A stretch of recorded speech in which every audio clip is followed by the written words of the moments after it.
Okay, today we'll look into your morning cup of coffee or whatever time of day it is and, well, put an end to the bitterness. No, seriously. Let's figure out once and for all what's going on chemically in your cup, why your coffee tastes bitter, because it's not actually supposed to. And I'll tell you a thing or two about how to get the best out of your grind right there at home, without any expensive machines. And about hijacked taste buds. Hang on to that thought because we are coming back to it before this video is over.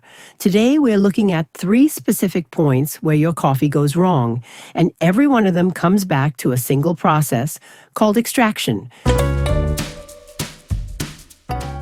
When hot water touches ground coffee, it doesn't pull out all the flavor at once.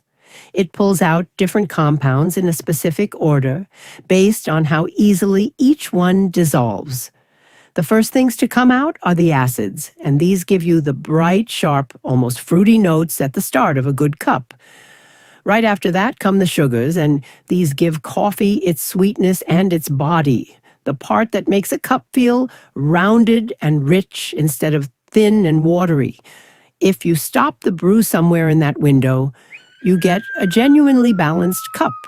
But if the water keeps working on the grounds past that point, the last things to dissolve are tannins and plant fibers, compounds that were never meant to show up in your cup in large amounts.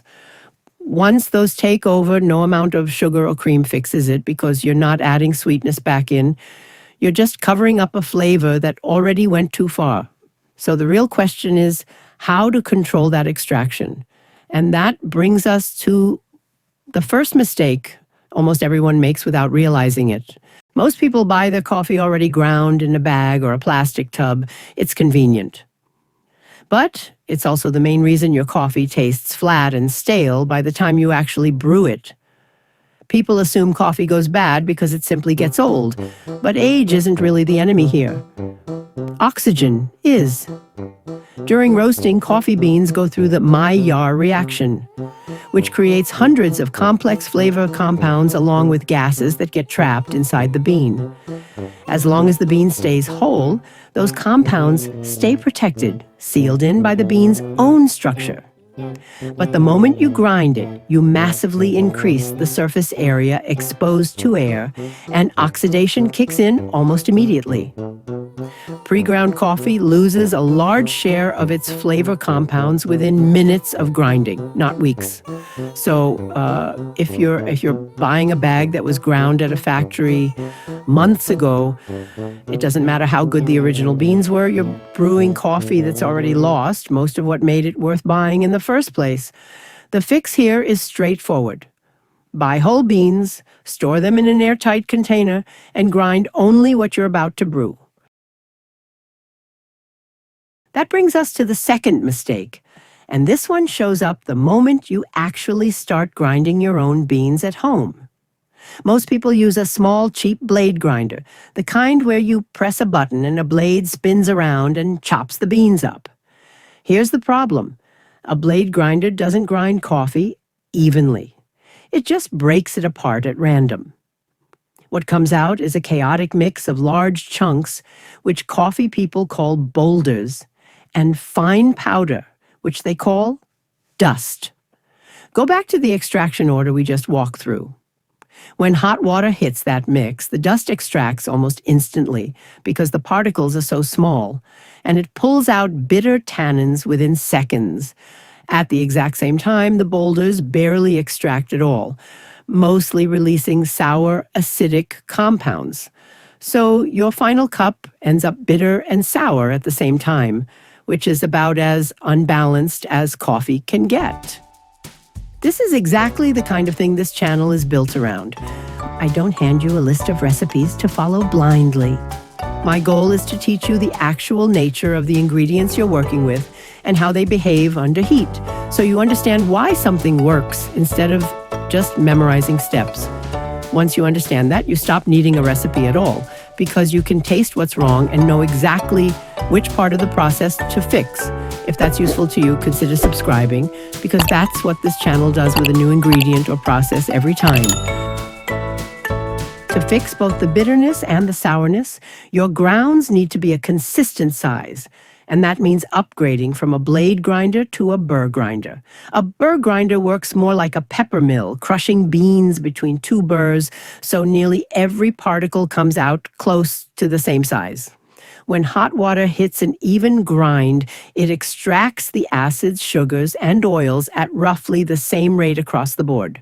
No isolated pockets of dust dumping bitterness into your cup, no boulders sitting there, barely contributing anything. Now for the third mistake, and this one might be the most common of all. Pouring boiling water straight over your grounds. Water boils at 212 degrees Fahrenheit, or 100 degrees Celsius, but professional coffee standards call for water between 195 and 205 degrees Fahrenheit, or 90 to 96 degrees Celsius.